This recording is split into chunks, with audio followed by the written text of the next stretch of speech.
Talk at the heart of your community. Wonderful. Thank you so much, Gerard. And good evening, everyone, and thank you for joining the Cen-X podcast launch event live. And we've got a wonderful audience in front of us today. And my name is Muhammed Rauf. I'm Director of Business Development at Centric and the Cen-X podcast platform. We have with us our founder and host, Dion Tansey. I wanted to give a bit of a backdrop before I pass over to Dion. About podcasts and why they're so important, because at Centric, we're a community research organization. We build the capacity and capability of local people to solve their problems through research. And a really important aspect of this is around cultural knowledge production. If we don't tell our story, someone else will. So we do this through the research, through the literature reviews. It's about giving a platform to our communities to have a voice. Now, we do this through our reports and through our literature reviews, but one of the projects where we've been exploring more creative methods around how this is done is called dissemination of knowledge. Because as one of my partners has said to me most recently, and they do say at times look, the 60-page report is great, but we're just going to read the executive summary recommendations and get on with it. And if I've got partners with, some of the institutions that I'm working in saying that they haven't got time to read through a whole report, when we speak about mental health, which is what we're here to speak about today, how can we expect the community to be reading that 60-page report? How can we expect those who are going to be most impacted by some of the changes, some of the outcomes, to read that? Well, the answer is a lot of them aren't. They haven't been. And at Centric, we focus on this concept of nimble knowledge production. It's how do we disseminate knowledge, share knowledge with our communities in bite-sized, accessible chunks via creative methods that the community is already engaging with. One of those ways is via podcasts. Hence, the innovation of the Cen-X podcast platform. I'm going to stop there, and Dion, I'll hand over to you. Thank you, Mark. First of all, I'd love to say thank you for everyone for coming. It really does mean a lot. Today is the Cen-X podcast event launch. So I think it is only right that I explain or share my story with everyone here and how we actually got to this point. I will be honest, the start of this story isn't the best, but I promise it does get better. And yeah, I'm just really appreciate that everyone's come today, and I hope that you'll hear my journey and see how we got here. So the Cen-X journey, I guess, probably started 2 years ago, and 2 years ago I didn't even know what Centric was, so it started back then. It was 2021, around this time. I'd started implementing these new habits into my life. I like to practice gratitude daily. I like to meditate, go gym early, that sort of thing. And like everyone says, when you get to a new year, you want to New Year's resolutions and all that. I'm going to do this, I'm going to do that. But I had a really good feeling about 2022. I don't know what it was. I just thought, I'm doing all these habits now. My life's feeling good at the moment. And 2022 is going to be a year that something really happens, something really changes. That plan failed by January, to be honest. Unexpectedly, but things you don't expect, everything that's to come. So, and the day that I'm going to speak of, I remember this day very clearly, and I probably will do for the rest of my life. It was a Sunday morning, literally about 6 a.m. And I remember being woken up from a call by my grandma. And to be honest, I was thinking it's 6 o'clock in the morning on a Sunday, and there's no way I'm talking to you right now. Like, I'm going to go back to sleep. But then she called again. So now I'm thinking, it's 6 o'clock on a Sunday morning. There's no way you're ringing me twice for no reason. So when I answered, my grandma had said to me that my mother had been out on the night before and that she had been assaulted. So instantly I got up, as you would. I've asked where she was and just send me the address, whatever, I'll come there. When I got to the place, I didn't really ask any questions about the address, to be honest, because I probably wasn't in the right headspace for that at the time. When I got there, I found out that what she actually meant was that my mother had been sexually assaulted that night and she was kidnapped as well. So at this point, to be honest, I can't really remember much after that of what I said or what I was feeling, or a lot of that is a blur. I did have to wait a few hours to see my mum that day. And I'll always remember the first time I seen her, the first word she said is, "I thought I was going to die." And I don't know how are you supposed to cope with that. Like, that woman is everything to me. So that just broke me, to be honest. That is a very low point in my life, and having to see her that day and the months after and just not really recognizing herself and not being the same as she was before, it really did hit me bad. And with my mental health, or if I've ever had to discuss a problem, I've always had my family there with me. But with this situation, my whole family was going through it. So I felt like I can't go to them with this problem because they're all feeling the pain I'm feeling, and it'd be unfair if I put my pain onto them on top of whatever they're already thinking, whatever they're feeling. So I kept it in, and at the time I thought I was doing the right thing. I thought that's the best way to deal with things and just get on with life. And then a few months after this had happened, I actually split up with my girlfriend at the time of 4 years. And honestly, that didn't do me any better. That didn't help me mentally, emotionally, but these things happen. And I remember being in a job at the time that at this point, the only reason I was doing it was for the money. I didn't like it. I didn't enjoy it. I was going in every day, putting on a brave face, acting like everything was cool, but really and truly it wasn't. So out of nowhere, pretty much, I just decided to quit. And at that point, I decided to quit. Future planning or any views on the future of where I wanted to go, what I wanted to be, I didn't have any at all. I didn't think anything really of my future anymore. I couldn't really see past the current situation I was in. I didn't make any arrangements to get another job or anything like that. There was just nothing at that point. Some of you may know my uncle is Dr. Sean Dankwa, the founder of Centric, and he is the brother of my mum. So he'd come to see us one day. We went for a meal, and he spoke to me a bit after, and he said, "Oh, will you meet me tomorrow, and we can go for a talk and stuff like that?" So I said, "Yeah, cool." I didn't have a job, so I had a lot of time so I could meet him. And I just remember that day that he was just talking to me. We had a general chat. He knew I liked to read, so he took me to a bookshop, bought me some books, and we just had a good chat, had some food and things like that. And then he started talking to me about Centric and research and all this that he had going on.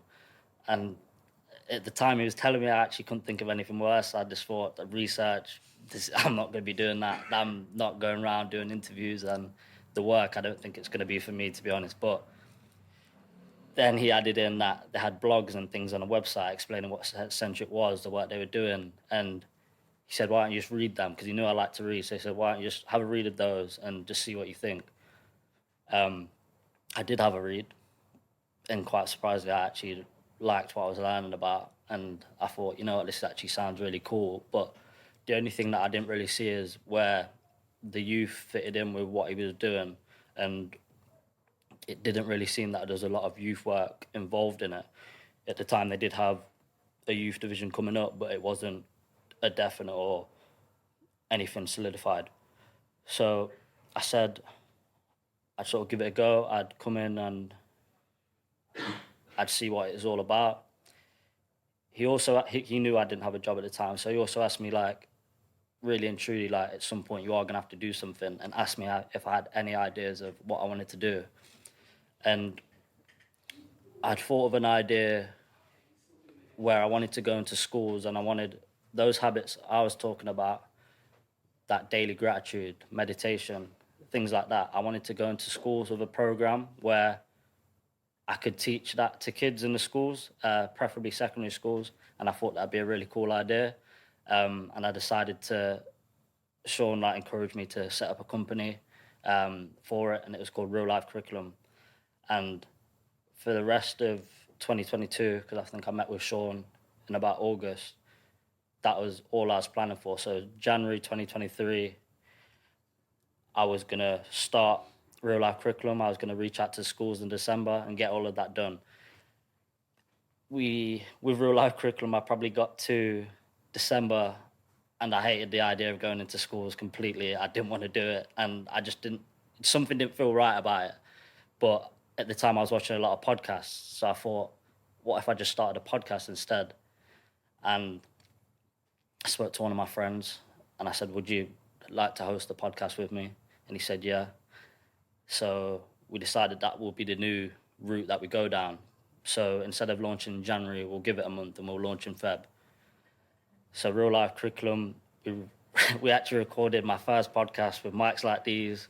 We had them attached to my windowsill in my bedroom, and we just started talking. I think the first episode was about mindset, and we just started talking about mindset, our own, people would learn from. And at that point, it was just voice audio. So we had no visuals. It just went on Spotify and Apple Podcasts. And that was the first episode out. We created Instagram, and we thought, let's just give it a go. Within a month, there was a podcast studio that opened where I lived in Leicester, who invited us down and said, would you like to come try the space and record here? We record video record, we deal with the editing and all that. So we thought we'd give that a go. Went well, really enjoyed it. And Real Life Curriculum was something that gave me a sense of, actually, I could see myself doing this in the future, and I want to continue and keep pushing it. So we started that in February. We're now in December. We're 43 episodes in. We've had amazing guests on there. It might not sound a lot to some people, but we've got 800 followers. And honestly, from when you start from zero, it's amazing. And everyone that's been supporting us along the way, it's been brilliant. And I've really found a passion for it, and giving people a platform to share their stories and give them a voice and let other people know what they do. I think it's amazing. So with Real Life Curriculum, it's just keep pushing, and we can see where we can take it. Going back to Centric and how the two link up, when I first started with Centric, the first thing I did with Centric was actually in this room. It was a youth project, and I met some really good people. First time I actually met Mo as well that day. And I remember it, and I still was a bit skeptical, to be honest, even when I came here. But I thought, you know what, I haven't really got a lot going on right now. I'm at least going to give it a go and see what we can do. So, and to be honest, I'm not going to lie as well, because Sean was my uncle and he's the founder of the company, I thought at least he's just going to help me out and pretty much give me everything that I need and just make my life easier, to be honest. He didn't. He threw me literally in the deep end, and it was probably the best thing he ever did, to be honest. I'm really glad he did that. And we both are big fans of a guy called Jim Rohn, and I actually had to remind myself of a saying of his, which is, don't wish things was easier, wish you were better. If you gave me everything, I wouldn't have learned, I wouldn't have grown, we probably wouldn't be here today. But the fact that I didn't, I had to build those skills for myself with the help of the Centric team and the projects I was involved in. I had to want to do better. I had to learn new things. And yeah, I wasn't at the time, but I'm really appreciate what he did. So my journey with Centric, I first went on the cost of living project. And I remember being at a focus group and hearing people, like the struggles they're going through and how tough things actually were for some people and the sacrifices they were having to make. And I thought that focus group was the first time for a lot of them that they had an opportunity to speak, an opportunity to let their voices be heard. And something with that just didn't sit right. I feel like there should have been something or somewhere where they could go and they can express their feelings more. They can openly speak on what they're passionate about and what they're going through. And there should be a platform for that. But at the time, it was just a thought and nothing really went further. I continued with the projects I was doing. The team took a liking to me and I was invited to do more projects, and the interviews I didn't want to do, I was actually doing, and I was actually asking for more. And yeah, everything was just going well, and Centric really helped me. It made me look forward to the future and look forward at things and actually see some sort of light. And they really made me feel welcome, and I will always appreciate that. So because I was doing real life curriculum on the side and that was going well, we seeing what that could do, and I was doing the work with Centric, it sort of made sense that we make a platform or we come up with some sort of concept where maybe we do a podcast or maybe we do some other sort of creative output where people are actually given a platform to speak, people are able to let their voices be heard. And from my involvement as well in the projects, I always wanted to know who sort of our partners were, who we were working with. And because I was a community researcher, I would never really speak to whoever we were collabing with or anything like that, but I'd really wanted to. Like, I wanted to know their side of things, why they wanted to do the project, what their reasons were. So in my mind is that same platform, I wanted that to be a platform where it was able to bridge the gap between like institutions or partners and like members of the community, and myself, because I wanted to know a lot of things. So I wanted to ask them all the questions that I wanted to ask. So we thought we will set up a podcast, we'll set up a platform, but we had no idea what we were going to call it at all or anything like that. I do have to thank Sam, who's not here at the moment, but Sam helped me come up with the name of Cen-X. And yeah, Cen-X was born, and we recorded some podcasts. We made the Instagram and the platform, and we started putting the stuff out, sharing it with the team, sharing it with others. And yeah, I enjoy where it's going, but with Cen-X, definitely I feel like we can go so much further with that. So we're here today. We've got to this point, and again, I really do appreciate your coming. And this will hopefully be the start of an amazing journey with Cen-X, and I really hope it can do amazing things. And one thing of how we got to this point and my own story and my own journey, I'd love that to be the same for so many people who come onto the platform or work with us. Where did the name Cen-X came from? So you alluded to it, that Sam helped you do it. Sorry, I hold a lot of details. Sorry. You alluded that Sam helped you do it, but you didn't actually say where you got it from and why it came up and the reasons and what it stands for and what it represents. So with any sort of subgroups from Centric, it always starts with Cen. So we knew it had to start with Cen. The X part just... Can I ask you to ask the question and then answer it? Okay. Yes. So where the name Cen-X came from. So as I said, any subgroup of Centric always starts with a Cen. With the Cen-X itself, Sam literally gave me a number of ideas one day, and that one sounded the best. Where it came from, I'd have to ask Sam, but it was brilliant from him, and we really liked the name, and we just went with it, to be honest. So, thank you. Come on, more questions. Okay. So I'm always being difficult. Let me not be so difficult. So my question is, the platform, why this type of platform to address, I guess, some of the issues that your community is facing? Why this particular type of platform? Like a podcast. Yeah. Repeat the question. So why we chose this platform or to do it in a podcast form, when I was doing my own episodes with Real Life Curriculum, I quickly realised the power of giving people a voice and giving them a chance to actually speak their truth as well and what it can do for them. So I thought with the work I was doing with Centric and sort of connecting the two, I just thought it'd be really powerful. And like Mo said, with sort of the reports and things like that, like I don't want to be reading a 60-page report. So if we could find a way as well where we could creatively get across the details in that report, but in a way that it's not too much, it's not just overwhelming, we thought this would be one of the best ways to do so.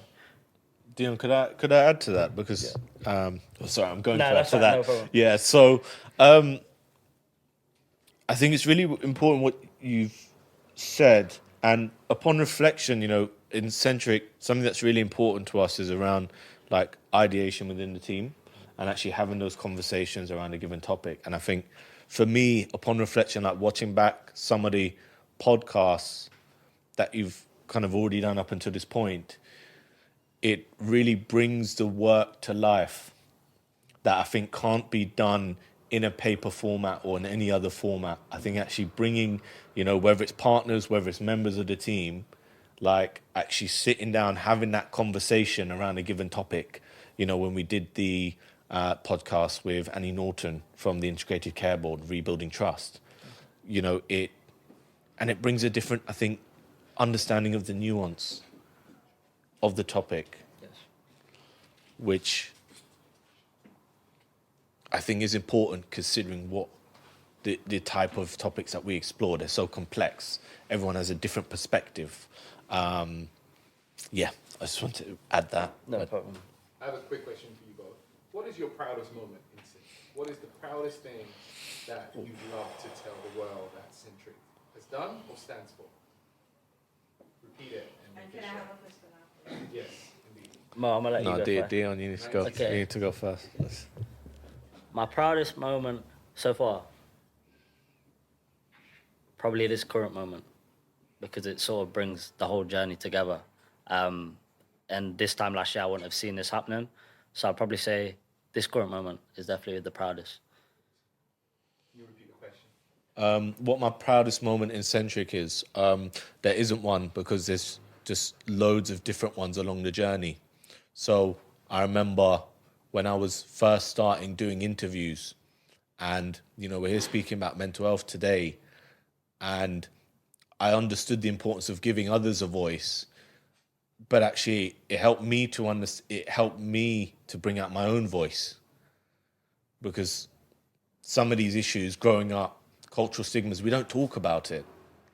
And I realized by helping others to speak, it gave myself a voice, and I realized actually that was being replicated across the team. So as I've grown, every time I see like someone in the team doing something new, going out their comfort zone, taking ownership of something, leading a new project, which, I think we can speak about a bit more, explore a bit on the podcast. Here, today, this is one of my proudest moments too. Thank you. How is Cen-X now involved in or reaching out to the youth? How Cen-X now is reaching out to the youth. So we have a plan where we want to build a team, a creative sort of comms team around Cen-X, who we work with constantly. And youth engagement is one of the top things on that, because it's Centric. We sort of want to, initially when I came in, it was Cen-Ethics, but I think we'd now like this to be the platform for the youth. So how we're doing that is, it's a work in progress, and we're looking to build a team around that and hopefully expand and engage more youth in what we're doing and the agendas that we discuss. Any more questions? What does success look like for you? Me individually, Well, for Cen-X. or Cen-X. You, like, what does that look like? what Cen-X looks like, well, success looks like for me is I've never really thought about it too much, to be honest. I just like to see the platform. The vision I have for it in my head is that it's a platform where it can bring people together.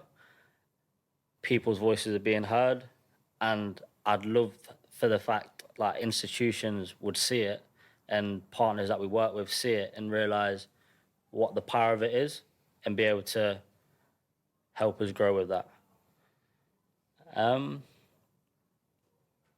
Yeah, I'd like to go with that.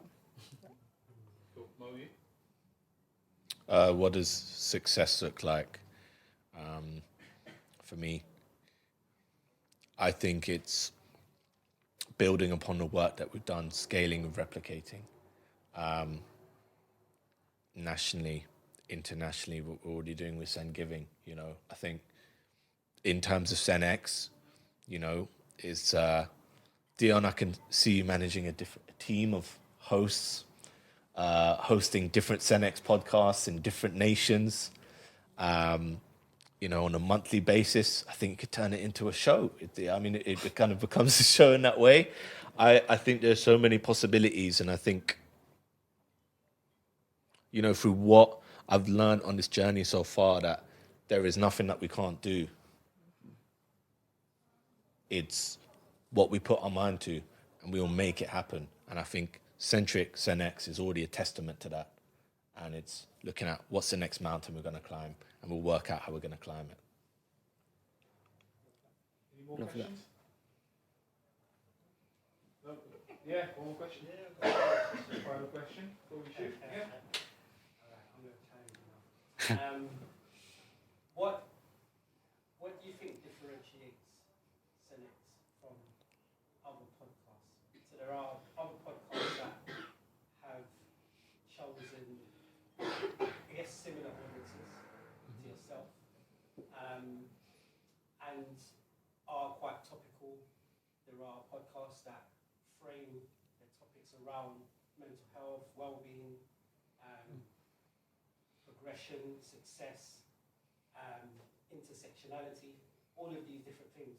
So in a market that is quite saturated, what differentiates Cen-X from? Well, one of the main things I think that will differentiate Cen-X from other podcasts is, I don't know if anyone's seen it, but I haven't seen a podcast like platform come from a research company, well, community research company, where they were able to engage institutions with members of the community. Like, I've never seen that conversation happen. So I think for me, that was a big thing, the fact that the people in these communities where they're affected by the issues going on in their local area or personally to them are actually speaking to the people who have the power to actually change it and actually do something about it. So I think for me, that is the main thing that would differentiate it. Thank you very much. So we're back. So, Tiers, could you give us a bit of an introduction into your work? Yes, that's very important. But I'm based at London School of Economics, the Care Policy and Evaluation Center, and the work we do revolves around the economic aspects of health and social care. And then you can think about how expensive a certain treatment is, but also you can think about how much does it cost to an individual to reach care. And then you want to help. With your analysis, we seek to help people, or policymakers, or managers, or care organizations, up to individuals to identify how they can best their own resources to maximize the help that they can get. And you do it in various ways. You can you analyze the economics, or you can set up an experiment, you can model a future cost of care, and so on. We've got a lot to talk about today. Hopefully. Esther, could you give me a bit of an introduction into your work? Yes, with Centric as a community researcher and a naturopathic nutritional coach and chef. So what does naturopathy mean? It means we tackle the root causes of diseases rather than treating the symptoms. So let's take, for example, someone has got diabetes. Why does the person have diabetes? What is causing it? So once we tackle the root cause, then you are able to reverse it. And what I'm doing with Centric is now we hold nutritional talks at Cezanne, where we support members of the community. We try to equip them with tips, nutritional tips, lifestyle changes, recipes, so that they can take control of their health and well-being. Thank you, Esther. So with that in mind, Dion, I'm going to hand back over to you. No problem. Just on your work, Esther, I was thinking, does what we eat or what we drink, does that have any effect on mental health? Absolutely. Absolutely, 100%. How I'm so? looking at the alcohol and I'm scared to talk, but yes, whatever we put in our bodies has direct effect on our mental health. Take, for example, sugar. You eat sugar and you get the rush. So all carbohydrates are broken down into glucose. And carbohydrates is our potatoes, our yam, our rice, our pasta. Once we eat carbohydrates, it's broken down into glucose. And what the body does is it takes what it needs. So glucose gives us energy. So the body will use the glucose it needs, all the excess, it will push it into storage as fat. And if the carbohydrate eaten is too much, then insulin, the body will release insulin, and the body releases, the insulin that is released is directly proportional to the amount of glucose that's being produced.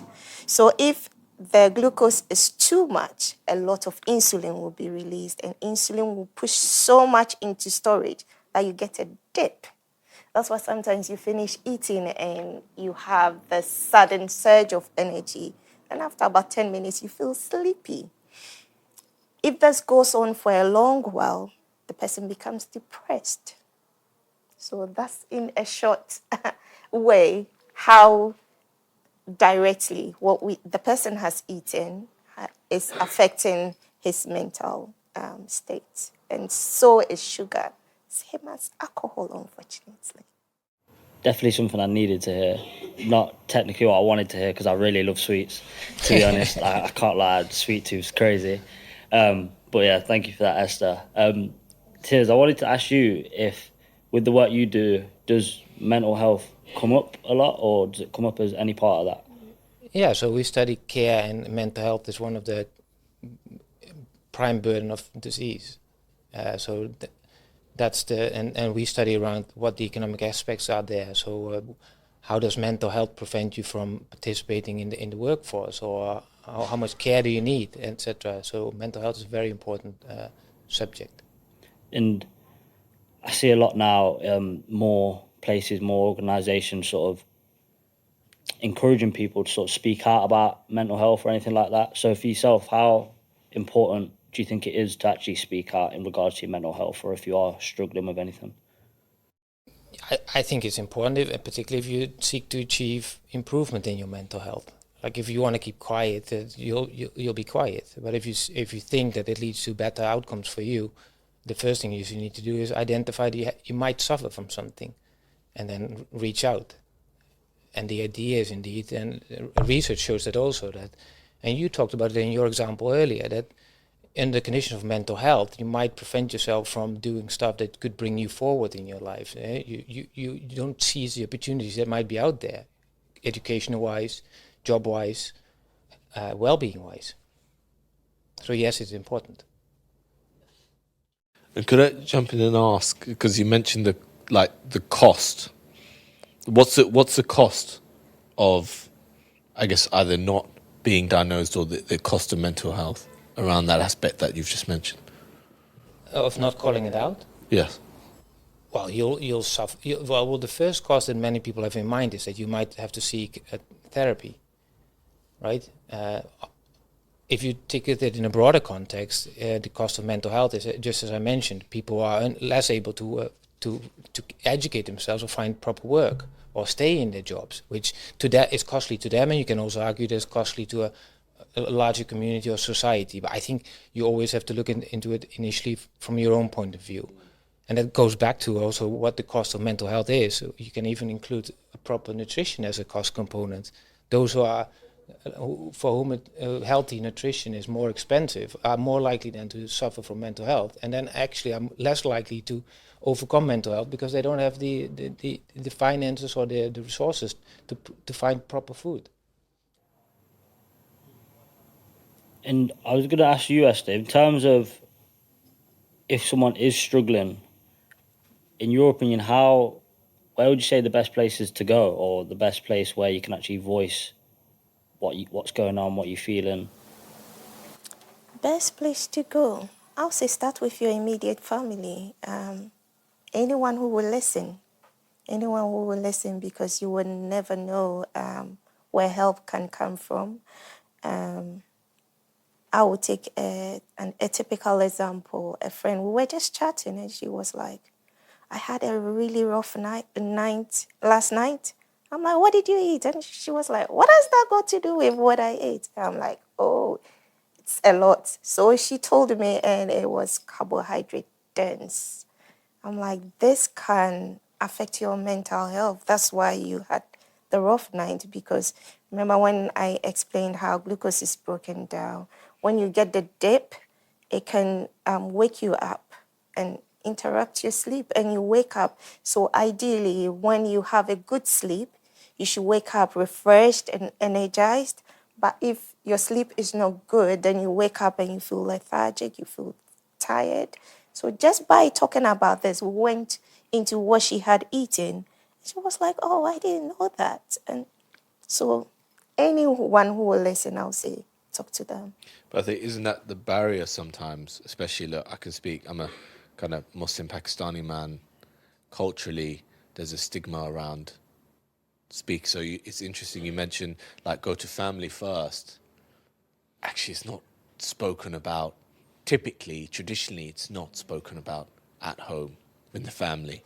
It's interesting you mentioned a friend spoke to you about something, because, and I think even in kind of my experience in social circles, it's easier to go to a friend than actually to go to family. That's what I'm saying. Whoever will listen, whoever you are closest to, who will listen. Because most of the time, the things that goes on in our head, most of the time, they are not true. We make it so big than it really is. So when you speak to a friend and they bring your attention to, oh, actually, you're exaggerating, it makes you calm down a bit. But if you are by yourself and you are going over these ideas over and over, it blows out of proportion. That's when, unfortunately, we have things like suicide and stuff like that. But once you talk about it, when you can find help to maybe all the things you were making up, because there's been research that says that most of the things that we dwell on in our past, they are not true.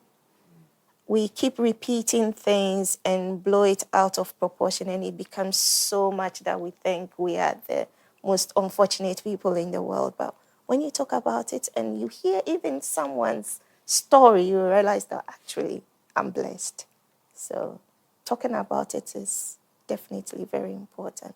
Whoever will listen. So if you can't talk to family, friends, and that's another important bit about this podcast we are doing and what Centric is doing, creating the platform where members of the community can come to the experts in Centric and they can find help. Well, I got a question for you. So, in terms of mental health, what is your experience been with it, or your knowledge of it? So my experience personally, as I said, growing up in South London, especially, due to some of the discrimination that I faced. And actually, I think growing up, I had a beard from like 14 years old. So, but it was internalized a lot of the time, to be honest. And you I guess there's a strength within internalizing.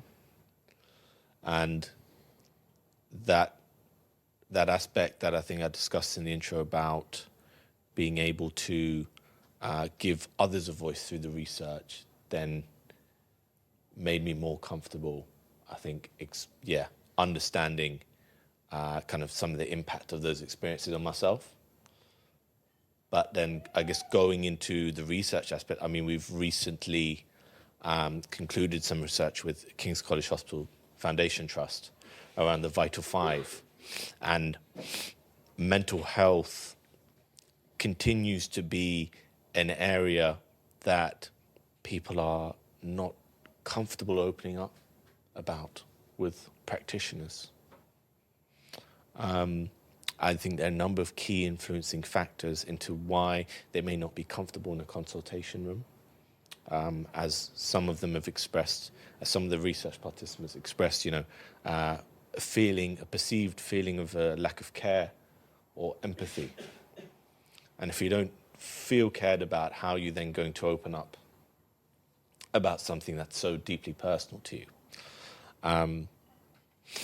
But then for some of those who have actually gone through the process, they found the process can be quite slow. Meanwhile, for those with quite severe mental health, it is a detriment to their health, and actually it can add to it because there's a looming expectation. You're waiting for that letter to come through. You're waiting for that appointment that comes in 8 weeks' time to follow up on kind of what.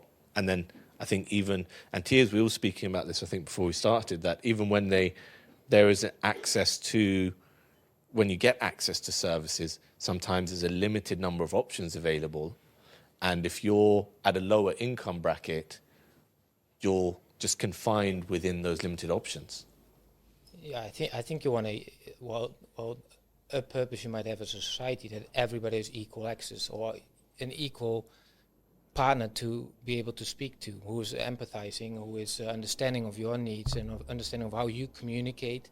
And that's very difficult. It could be your parent, it could be your friend, but it could also be not your parent or your friend. And then you need to rely on maybe the care system or the care provider. And is the care system or care provider and the individual practitioner ready and sensitive enough? And that's very complicated. And then that's my objective in things, that you want to make sure that everybody has equal access there, because mental health is already disproportionately affecting some people. Then you don't want to make that lead them to even have less equal opportunities in the future relatively to others. And how are you going to manage that? Maybe this helps as a platform, at least to voice that it is a problem, and it's a problem within a certain audience that you're targeting. And I think that's a very good initiative. It will become important indeed that you also start to reach out what Mo does and what you've done with your research, getting into practice and see how can we then make sure that they match up, that the care professional knows who they have in front of us, but then also that the person who comes to the mental health issue knows how to voice him or herself. It's very complicated. I want to touch back on what you were saying there, and what would you like to see as a solution for the problem, I guess, in regards to not having people not feeling comfortable or not having the full trust in sort of health institutions maybe, and not feeling open enough to actually discuss what's going on? Well, I think Tia's has articulated the complexity of the issue. I think the solution might also be just as complex. But, in terms of looking at some of the literature, and I know like Joe Whaling has explored kind of this, and this is new to kind of the Medscape around restorative practices, which is about rebuilding trust between the community and whether that be health practitioners, those working on the front line, but overall between health institutions and communities. But this concept is actually quite new to the medical sphere and is something that's been done in more kind of extreme circumstances, for example, like post-conflict, where people have been through conflict and you kind of have a survivor or victim kind of going through restorative practice with kind of the perpetrators. I think that's one potential solution to one part of the issue. I think there is also an approach of how do we approach kind of mental health with a culturally competent lens. Because of the stigmas that we've mentioned, for example, everyone experiences it differently and they require a slightly different solution. You know, some people just won't be comfortable speaking about these issues in a clinical setting. But I think as we're already exploring in Centric, okay, what do some of those alternatives look like? So we're piloting a new program titled Trauma in the Booth, which is an innovation by one of our team. And that is an approach to actually get people to firstly speak up and overcome that stigma by producing music, by turning it into music lyrics, by doing something that's enjoyable. It's then allowing them to open up. And that of course, will turn into, you know, published music, an album, and then there's an income stream from that. So that's one example of a different approach that we're taking. I think it's important that we kind of test and pilot these new approaches, while also looking at some of the existing things that community is already doing. Like, you know, and it's been said to me many a times, the barbershop or the hair salon is actually the perfect place to have a conversation around mental health. People come and express their problems there all the time. So, but how can we have approaches like that adopted into mainstream healthcare? I definitely think from this current conversation, projects that I've been involved in with Centric, it is clear that there is a distrust between like communities and health institutions, and like not fully going with the services that they're providing. So clearly we have some sort of trust to rebuild before I think we can even think about solutions. I think rebuilding trust is, as we spoke about on the podcast we did as well, I think rebuilding trust should be at the front, really, for if we're going to get anywhere. And obviously it will probably sound biased from me because I'm the podcast host, I like podcasts, but Esther, in your opinion, do you think like a podcast is something that we can use to help these institutions actually engage better with the communities that they're trying to engage with? Absolutely. Because once it's been spoken about, people will say, oh, actually, I'm not by myself.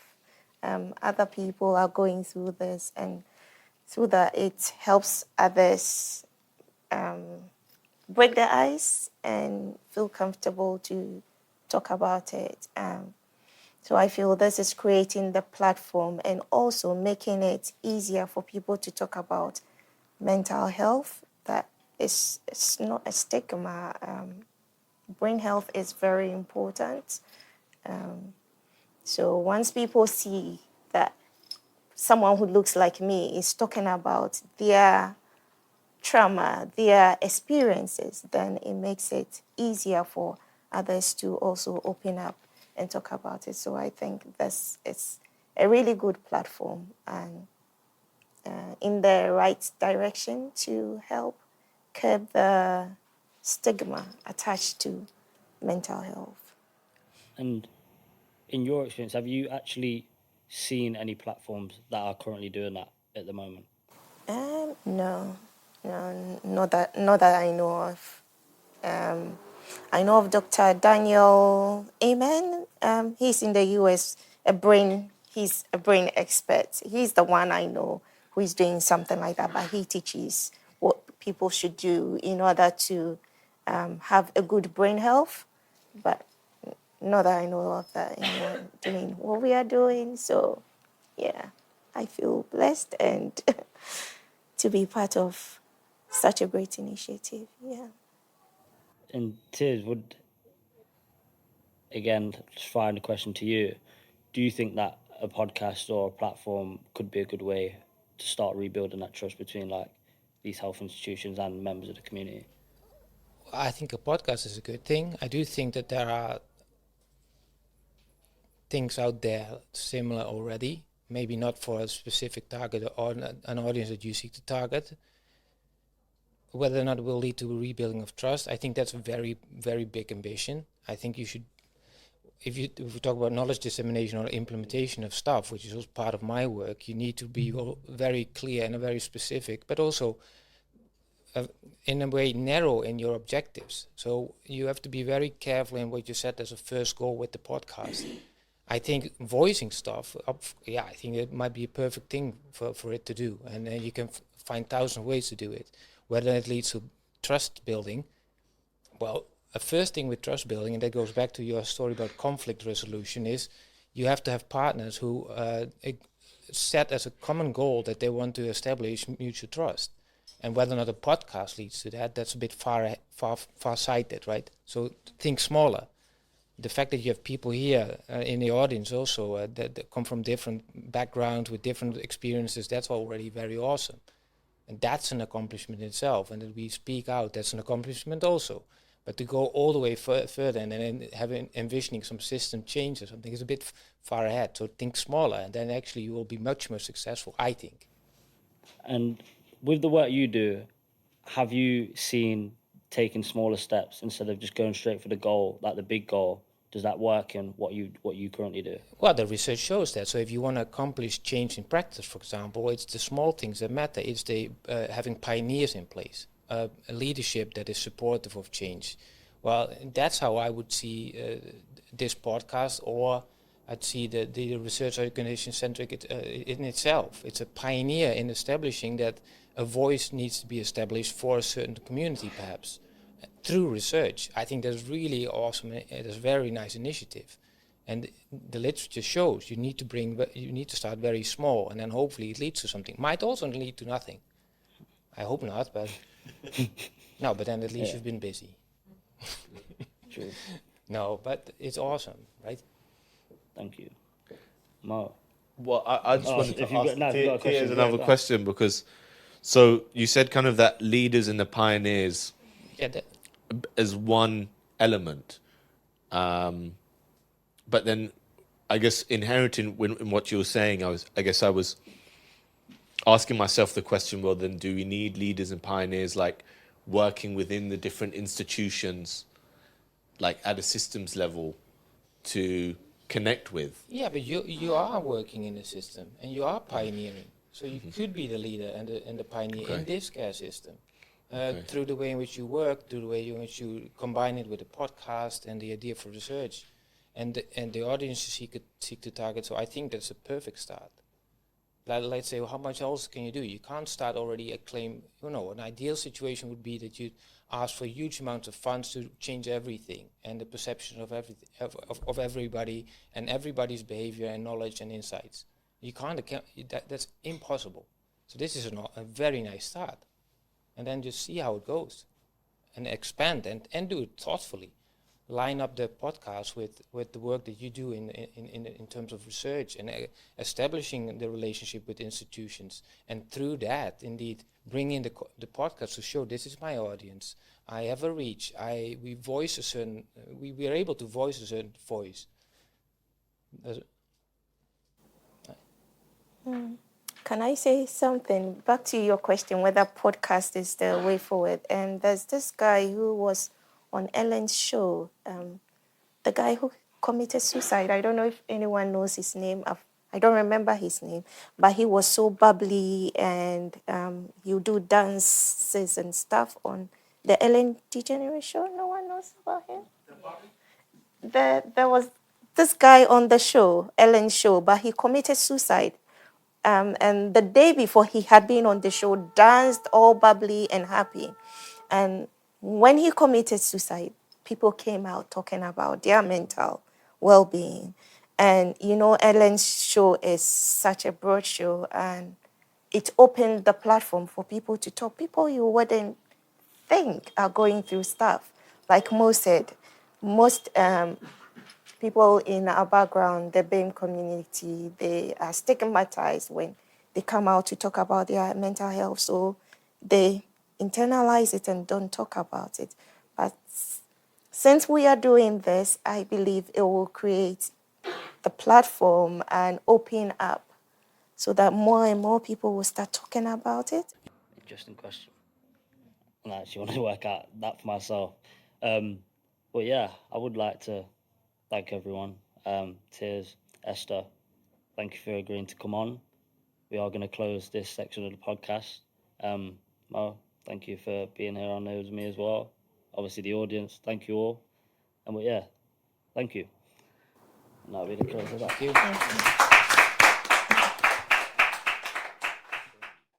Start doing in regards to helping our mental health not to become mental ill health. Thank you. Who you asking the question to? Is someone specific or should someone pick it? Who wants to take it? I can take the first one, because I think do I think more about my physical health than my mental health? I'd probably more than likely say yes, but I think, for example, the gym and playing sports, that actually aids like with my mental health. So that's like a way for me to actually sort of, in a way, deal with what mentally I'm going through. So I think I do put more of a focus on physical health. I can't speak for others, but for myself, I'd probably say yeah. What was the second part of the question? So Mental ill health. Question is for everyone, number one. And number two, Right. do we think that we put, in regards to what we can do to make our mental health not being mental ill health? You know, everyone has mental health, but to make sure that it doesn't become ill health, what would you recommend? Well, so to make sure mental health doesn't become mental ill health, I think it's finding the appropriate outlets that work for you.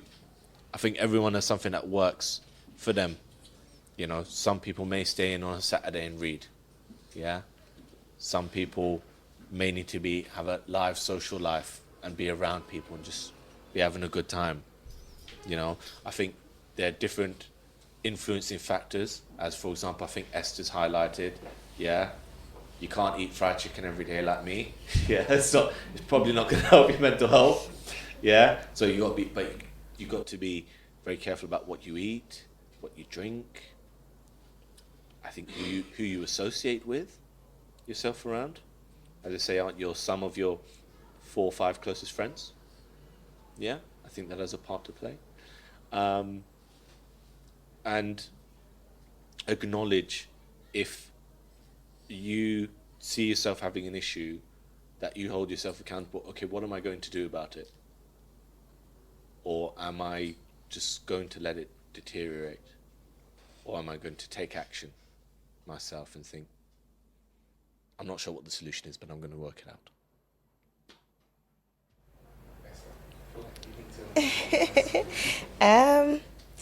So for me personally, I look at my mental well-being more than the physical, because when I'm in that zone, then I take care of my physical.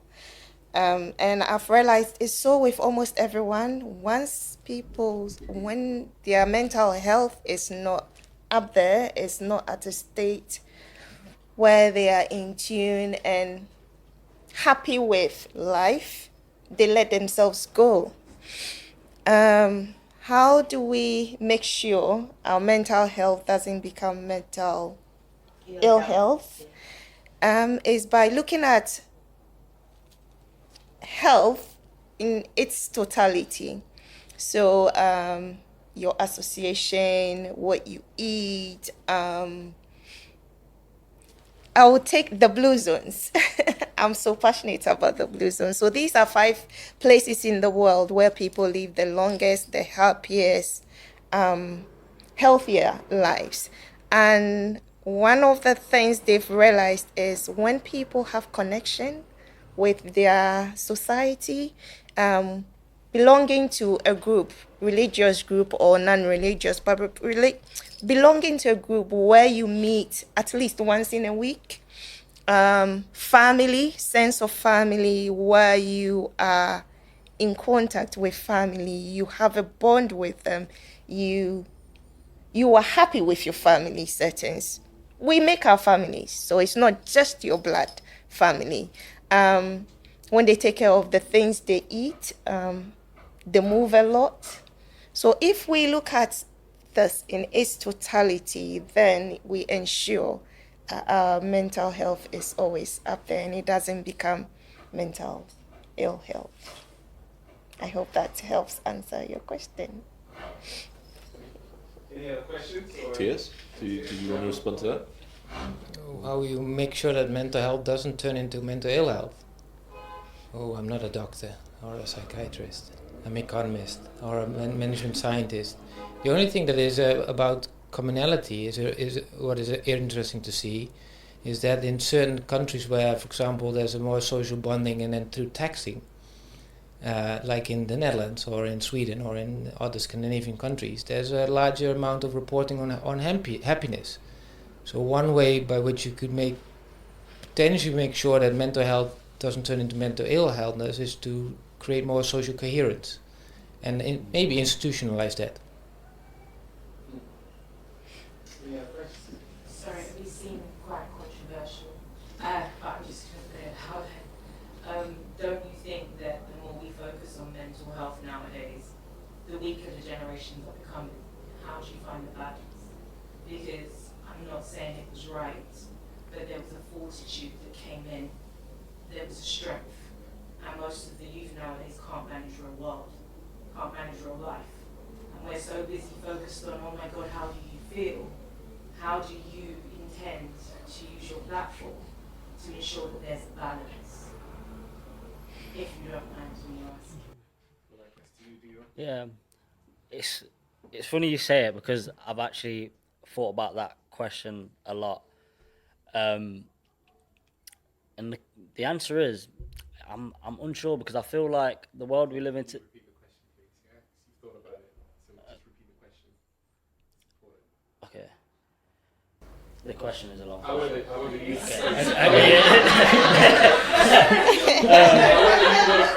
phrase it the way you want to answer. Okay. Yeah.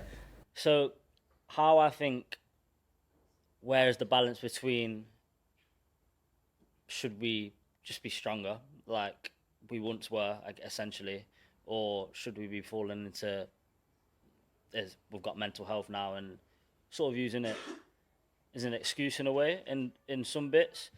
Where do we find the balance? So, I think it's really hard in the world we live in today because it's not always been a thing. I don't think mental health's always been a thing. Before, people used to get on with it and there wasn't really much conversation about it. But now it is a big thing, and we have social media and we have all this technology where if you say the wrong thing, then, well, if you say something against the majority, then you're the bad one and you're not now valid, you get cancel culture, all that sort of stuff. So it is something, the answer to the question is I'm not actually sure, I'll be honest with you, but it is something I would like this platform to try and find the answers to. I'd love to have someone who's going through mental health and others that really don't believe in it, and have them both on the platform and speaking about it and seeing the different views, because I think it is an important question to ask, to be honest, and I think I'd like to know the answer to it as well and how far we can take it. I hope that's all right-ish. Thank you. What's your name? Narissa. So I think I'd love to get all of your thoughts on it. So I think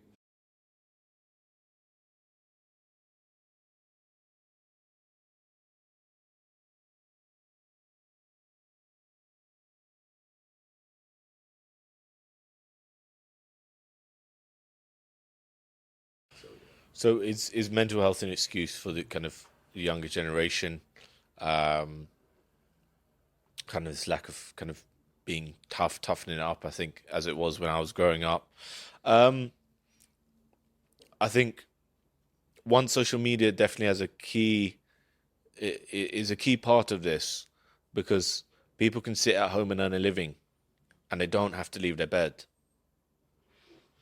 So they're not seeing the reality in the outside world.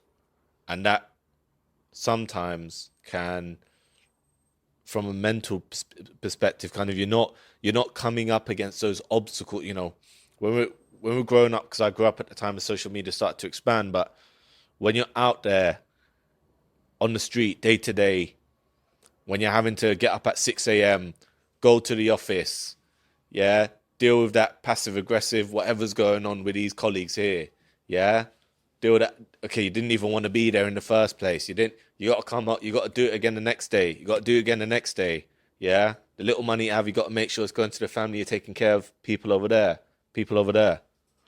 When you're dealing with all those different dynamics and you're out there in the real world, you know, you start to build a resilience. And for me, what I've seen is those who haven't had to do as much of that then start to have or more impacted by some of these issues. And yeah, I think I'll conclude it there. And Tears, I'll hand over to you. I think in terms of whether mental health is used as an excuse for some parts of the population is not the relevant question. The question is it a problem for the entire society? And I think what some groups are in more difficult situations, whether that's financially or with the future prospects, and whether or not that's then being vented through mental health changes, that is a given. The question is whether it in the future leads to missed opportunities for us for them as a generation, or for certain groups as a group, and for society or societies as a whole. And I think we will only find out in the future.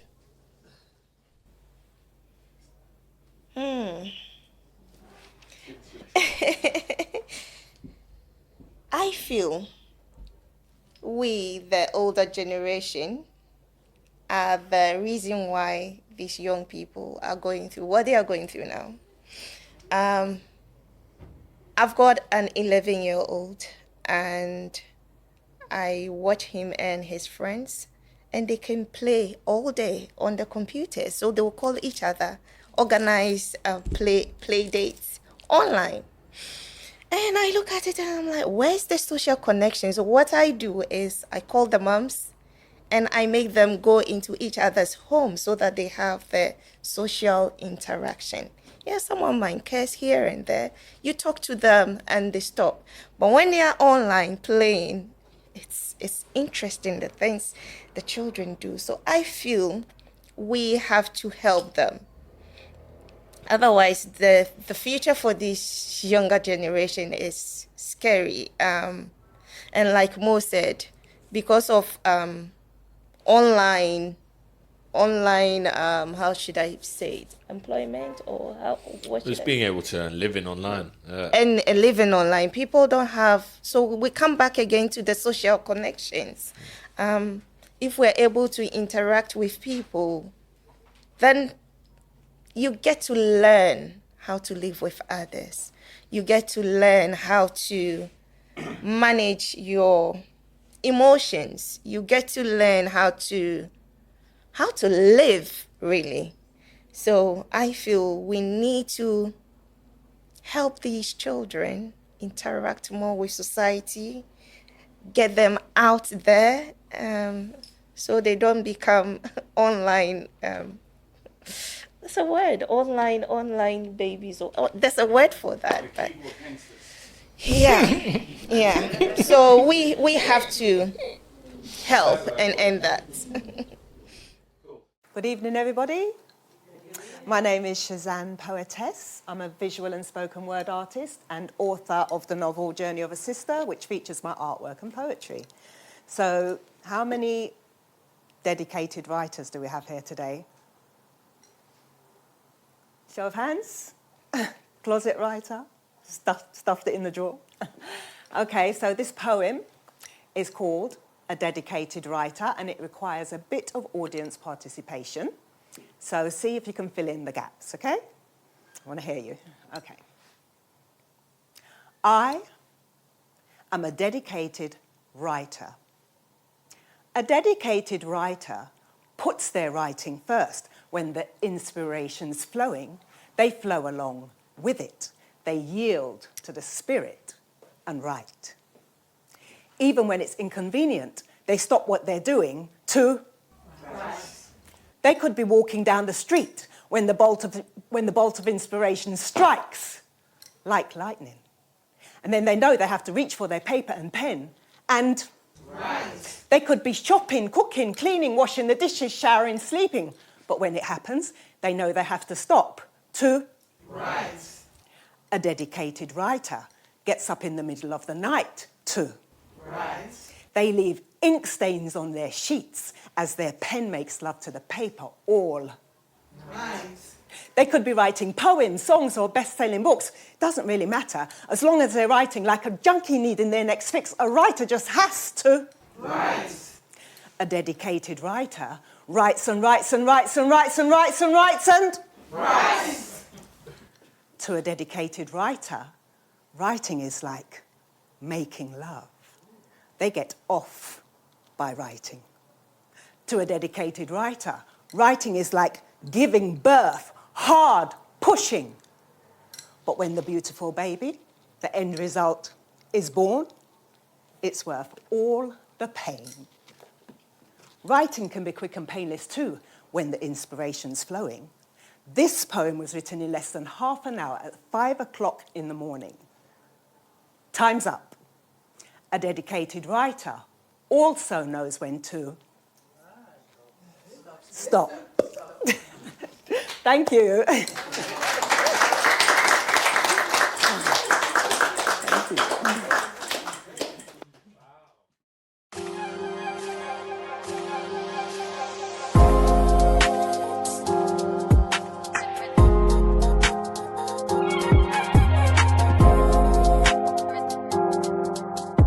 Cen-X, real talk at the heart of your community.